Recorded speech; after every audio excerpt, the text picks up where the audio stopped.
Cette année, on fête le 80e anniversaire du débarquement de Normandie, une des opérations militaires les plus impressionnantes de la Seconde Guerre mondiale. Le 6 juin 1944, une armada de 4266 navires de transport et 722 navires de guerre s'approche des côtes normandes. Elle s'étale sur un front de 35 km et transporte plus de 130 000 hommes, britanniques, états-uniens et canadiens pour la plupart. Et plus de 10 000 avions la protègent. L'objectif est de créer une tête de pont au nord-ouest de l'Europe.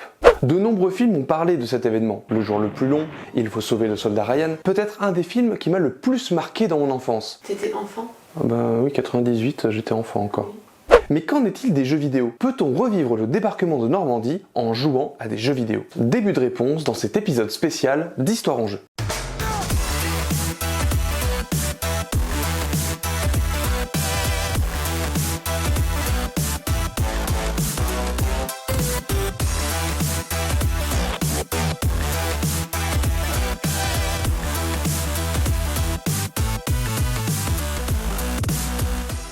Petite précision, j'ai essayé d'être le plus complet possible, mais peut-être que des jeux m'ont échappé. Si jamais c'est le cas, n'hésitez pas à me le dire en commentaire. Deuxième petite précision, l'objectif n'est pas d'analyser précisément tous les jeux dont je vais parler, il y en a beaucoup trop, ou alors ça ferait une vidéo de 4 heures, mais c'est surtout de donner à voir une représentation, un panorama des jeux qui parlent du débarquement. Les sanglots longs des violons de l'automne blessent mon cœur d'une langueur monotone.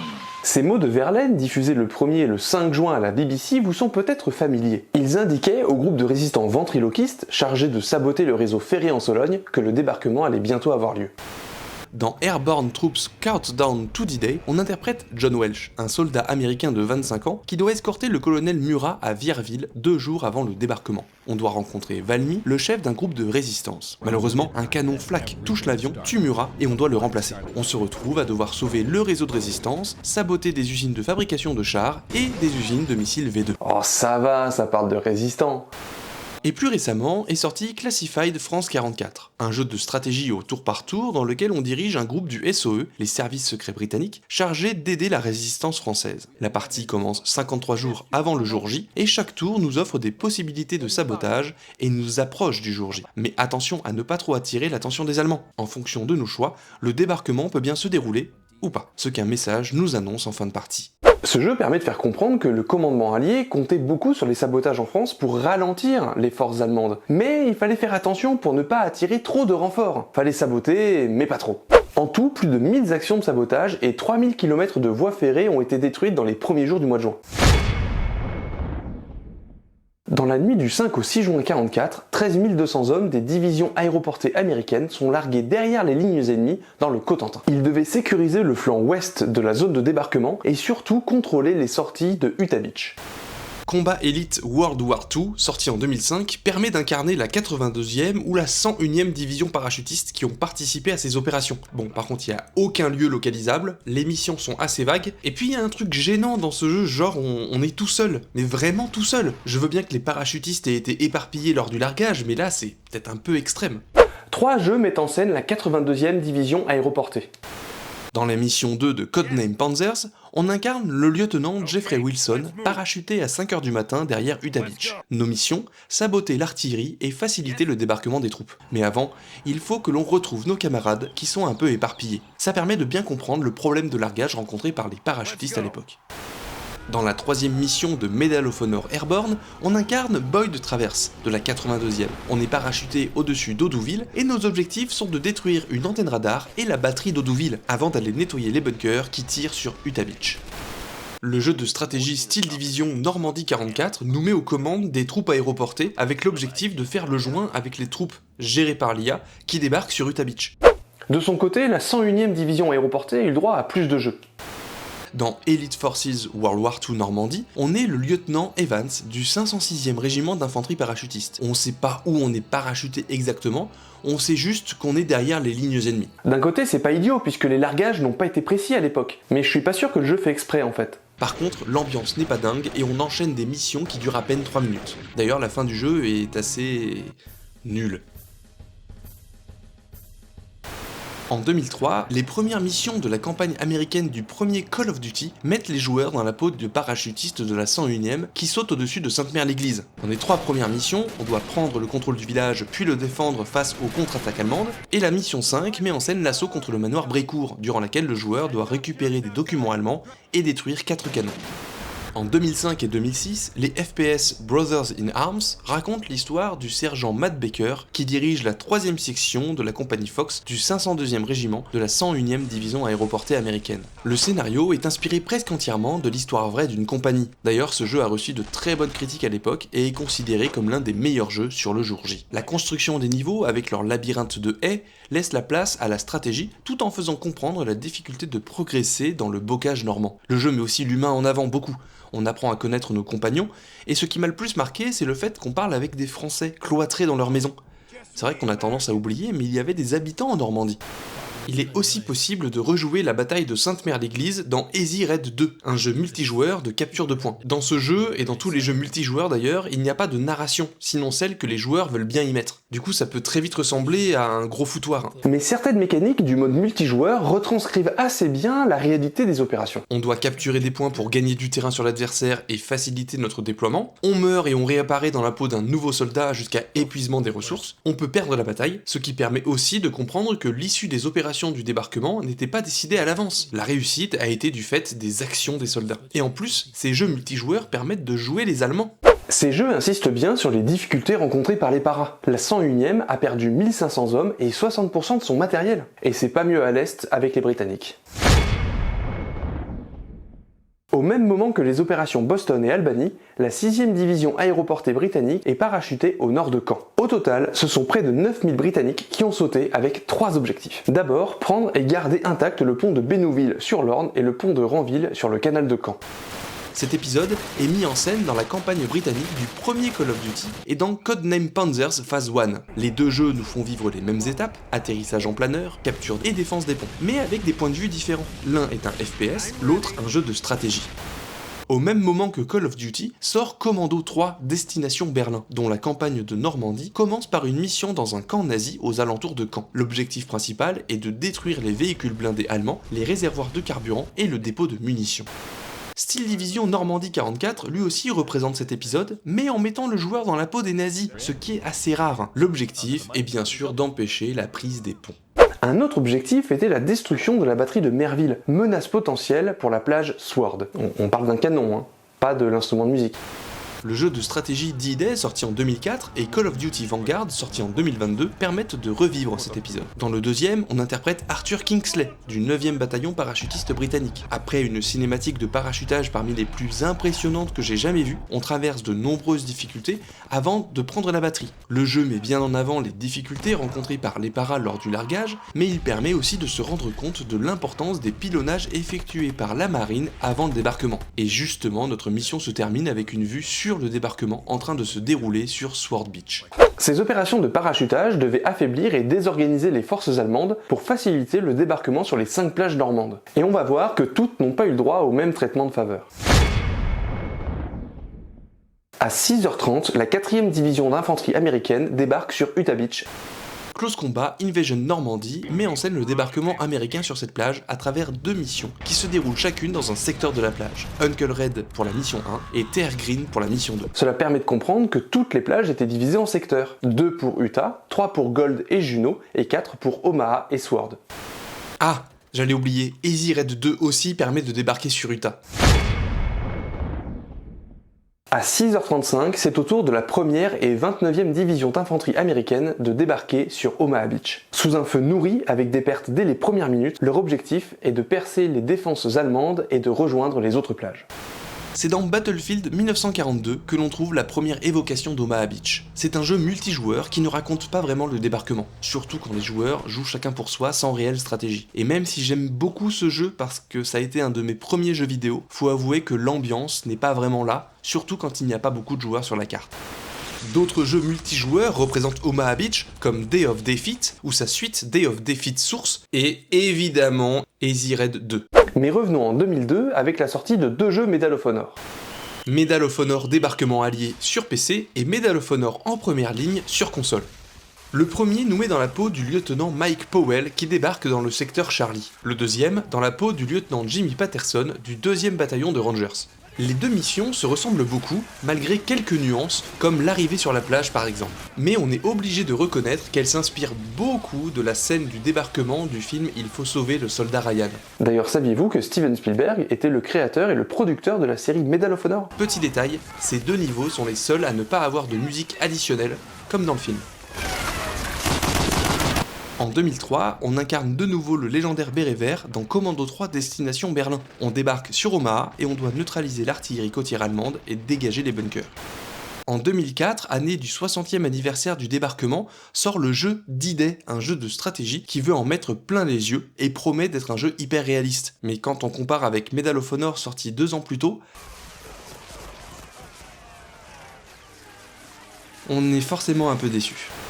Puis en 2005, Call of Duty s'intéresse de nouveau au débarquement dans Call of Duty 2 Big Red One. Dans la mission The Great Crusade, une référence à l'expression utilisée par le général Eisenhower dans ses ordres aux soldats. On est le sergent Roland Roger de la Big Red One, la première division d'infanterie américaine. Ce jeu a la particularité de nous faire commencer à bord d'un navire au large et de nous faire bombarder les bunkers avant de nous demander de prendre d'assaut la plage. Une manière de rappeler le rôle important qu'a eu la marine lors du débarquement, notamment à Omaha Beach, où 11 destroyers ont décidé de s'approcher des côtes pour pilonner les défenses allemandes. En 2006, le jeu de stratégie Company of Heroes nous met à la tête de la compagnie Able sur Omaha Beach. La mission met particulièrement en avant les ingénieurs qui doivent ouvrir un passage jusqu'au bunker et les faire exploser. Même si c'est un jeu de stratégie, l'ambiance est exceptionnelle. La mission 2 du jeu fait un léger flashback et met en scène le parachutage de la compagnie Fox au-dessus de Vierville, juste en arrière d'Omaha Beach. En 2012, le DLC D-Day 1944 du jeu Ironfront Libération nous met dans la peau d'un soldat débarquant dans le secteur Dock Green. Mais le jeu ne semble pas avoir rencontré un grand succès, mais en faisant mes recherches, je suis tombé sur un machinima, un court-métrage, utilisant le moteur du jeu. Ça montre bien que les joueurs se sont emparés du jeu pour raconter leur propre débarquement de Normandie. En 2017, Call of Duty se réintéresse encore une fois au débarquement avec Call of Duty World War II. On y interprète le soldat Daniels de la Big Red One. En fait, c'est un remake de la campagne américaine de Call of Duty 2. Mais ce qui est énorme, c'est que la narration du débarquement est la même que celle de Medal of Honor Débarquement Allié, qui reprend celle du soldat Ryan, même s'il y a quelques détails en plus. L'attente sur le bateau au début, l'embarquement dans les LCVP, les fameuses barges du débarquement, et on voit un de nos camarades prendre des photos, qui est une référence à Robert Capa, le photographe qui a participé au débarquement sur Omaha. Mais le jeu ne s'arrête pas là. En mode multijoueur, le quartier général où les joueurs se rencontrent, choisissent leurs équipements et cherchent une partie, est situé à Omaha Beach, mais après sa libération. Les images sont incroyables et montrent l'après-débarquement. La première division américaine a vraiment été au centre de l'attention. Close Combat The Bloody First suit aussi les péripéties de cette division à Omaha. On les retrouve directement sur la plage, prêts à prendre d'assaut les bunkers allemands. Eux, ils ont décidé de ne pas parler de la phase de sortie de l'eau. Ce jeu est génial d'un point de vue militaire, mais faut reconnaître, il est un peu moumou. A l'opposé, en 2020, la franchise Medal of Honor se lance dans la VR avec Medal of Honor Above and Beyond. On y incarne un lieutenant sans nom pour renforcer l'immersion de la VR et on débarque à Omaha. Parmi nos objectifs, il y a celui de détruire les obstacles se trouvant sur la plage. C'est un nouveau point de vue qui permet d'évoquer l'importance du génie qui devait débarrasser les plages avant l'arrivée des troupes, ce qui ne s'est jamais vraiment passé à cause des conditions météo. La mission se termine avec la traditionnelle prise d'un bunker et l'ouverture de la sortie de la plage. Et si comme moi vous avez le motion sickness avec la VR, vous ressentirez vraiment ce qu'ont ressenti les soldats à l'époque. Alors peut-être pas la peur, mais au moins le mal de mer et le vomi. Le jeu le plus récent à parler d'Omaha est Beach Invasion 1944, un tower defense dans lequel on incarne les forces allemandes et on doit repousser les vagues successives d'alliés débarquant à Omaha Beach. Si ça peut paraître bizarre et éthiquement discutable, le jeu permet de se rendre compte de plusieurs réalités. D'abord, les Allemands étaient mieux équipés que les Alliés, mais moins nombreux. Le joueur est seul pour gérer toutes les armes et il ne peut en manipuler qu'une à la fois. Le système de vagues fait écho au va-et-vient des barges de débarquement, que l'on voit d'ailleurs repartir, et puis les premières vagues sont uniquement composées de fantassins. Progressivement, des véhicules débarquent, rendant la tâche du défenseur très complexe. Et enfin, le cycle jour-nuit permet de se rendre compte de la longueur du débarquement. Les soldats sont restés bloqués plusieurs heures sur les plages avant de pouvoir en sortir. Omaha Beach n'a été libéré qu'à 12h45. À 7h10, les Rangers américains arrivent à la pointe du Hawk où se trouve une batterie capable de tirer sur les plages du débarquement. Call of Duty 2, dans sa campagne américaine, fait revivre cet événement. On incarne Bill Taylor, un soldat du 2e bataillon de Rangers américains, avec la mission de neutraliser les canons se trouvant au sommet de la falaise. Cette mission est restée dans les esprits des joueurs parce qu'elle offrait une autre vision du débarquement. Easy Raid 2, encore lui, permet aux joueurs de prendre la pointe du Hawk, mais aussi de participer à la contre-attaque allemande qui a eu lieu dès le soir du 6 juin. À 7h25, les troupes britanniques débarquent sur Gold Beach. Leur objectif, capturer Arromanches, sécuriser les routes vers Bayeux et établir une tête de pont solide pour la logistique. Malheureusement, il n'est possible de débarquer sur cette plage ou de la défendre que dans Close Combat The Longest Day, dont je parle un peu plus en détail plus loin. Et dans, bien sûr, Easy Raid 2. À 7h35, les forces canadiennes débarquent sur Juno Beach. C'est une des plages les moins représentées et pourtant c'est une des premières à l'avoir été. Déjà en 1998, le jeu Commando Behind Enemy Lines, dans sa mission 14, demandait aux joueurs de détruire 4 puissants canons placés près de la rivière. Et puis ensuite, plus rien. Seuls 2 jeux multijoueurs, Men of War Assault Squad 2 et comme toujours, Easy Raid 2. Enfin, à 7h45, la 3e division d'infanterie britannique débarque sur Sword Beach. Soutenue par un appui aérien et naval intense, leur objectif est d'avancer vers la ville de Caen. Cette plage est au cœur de la mission Psy Common du jeu Steel Division. On contrôle les troupes de la 21e Panzer Division et on doit empêcher que 20 unités alliées atteignent la ville de Bénouville. Cette division allemande est l'une des rares à parvenir à contrer les offensives alliées. Elle a même lancé une contre-attaque entre les plages de Juno et Sword. Et comme toujours dans Easy Raid 2. Pour appuyer les assauts au sol, les forces aériennes alliées de la RAF et de l'US Air Force mènent des raids de bombardement, de chasse et de protection rapprochée dans le ciel normand. 2 simulateurs de vol, Secret Weapons Over Normandy et Blazing Angels, mettent les joueurs dans la peau de pilotes de chasse. On détruit des batteries d'artillerie et combat contre l'aviation allemande, sans trop de précision géographique. Et évidemment, dans Easy Raid 2 parce qu'il y a aussi des avions. L'occasion de rappeler que les Alliés avaient réussi à imposer leur supériorité dans les airs. Si les Allemands ont fait quelques sorties, ils ont tout de suite été interceptés par les avions alliés. Ici, le débarquement ne s'était pas déroulé exactement comme ça. C'est ce que propose Close Combat Invasion Normandy et son remake Close Combat The Longest Day. La carte du jeu est divisée en 64 maps que l'on peut choisir de jouer ou non. On y retrouve toutes les opérations dont j'ai déjà parlé, y compris Gold Beach. L'objectif est de prendre le contrôle de toutes les maps du côté allié, ou au contraire de les défendre du côté allemand. Chaque bataille a une influence sur l'avancée ou le recul des troupes. Ça veut dire que vous pouvez rejouer certaines maps si vous en perdez le contrôle. Ce jeu permet vraiment de comprendre que le débarquement aurait pu se passer différemment. Genre vraiment différemment. Et si le débarquement n'avait même jamais eu lieu? C'est la liberté qu'offre le jeu de stratégie Heart of Iron 4, dans lequel le joueur et les IA sont libres de mener la Seconde Guerre mondiale à leur manière. D'ailleurs, le jeu est sorti le 6 juin 2016, jour du 72e anniversaire du débarquement. Bref, dans ce jeu, rien ne se passe vraiment comme dans le passé. On est dans de l'Uchronie, une histoire qui aurait pu avoir lieu. Mais les règles du jeu nous permettent d'organiser des débarquements amphibies, n'importe où. Par exemple, ce joueur nous raconte que son D-Day a eu lieu en Espagne. Pour réussir son débarquement, il faut quand même réunir un certain nombre de critères. Avoir la supériorité maritime, développer des technologies particulières et bien préparer ses troupes à l'avance pour avoir l'effet de surprise. Malgré l'Uchronie, le jeu nous permet de comprendre quelques petites choses sur le débarquement. Avant de choisir la Normandie, les Alliés avaient envisagé d'autres options. Le Pas-de-Calais, le sud de la France, ou même la Norvège. Et Churchill était obnubilé par la Méditerranée. Chaque localisation avait ses avantages et ses inconvénients. Mais la Normandie a été choisie pour maximiser les chances de succès. Finalement, pour bien comprendre le débarquement de Normandie, il est nécessaire de jouer à tous ces jeux, chacun représentant une toute petite partie de l'opération. D'ailleurs, c'est quand même cool que toutes les étapes soient représentées, même s'il y a une surreprésentation des Américains et des opérations dans lesquelles ils sont intervenus. Surtout par rapport aux Britanniques et aux Canadiens, et je ne parle même pas des Français. Par contre, il n'y a pas beaucoup de place pour les Allemands. Seuls les jeux multijoueurs et les jeux de stratégie permettent de les incarner. Aucun FPS ne propose une narration du point de vue des Allemands. Quand on regarde tous les jeux, on voit bien la différence entre ceux qui sont dans la représentation militaire et ceux qui sont plus dans la transmission d'une émotion. Et puis en l'espace de 20 ans, on a vu une sacrée évolution en termes de représentation. Les moteurs de jeu sont de plus en plus puissants et les représentations sont de plus en plus immersives. Merci beaucoup d'avoir regardé cette vidéo jusqu'au bout, j'espère qu'elle vous a plu. Si c'est le cas, n'hésitez pas à le mettre en commentaire et à la partager autour de vous. Si j'ai oublié des jeux ou si vous souhaitez que je teste un jeu en particulier, n'hésitez pas à me le dire en commentaire. On se retrouve très bientôt, portez-vous bien, salut.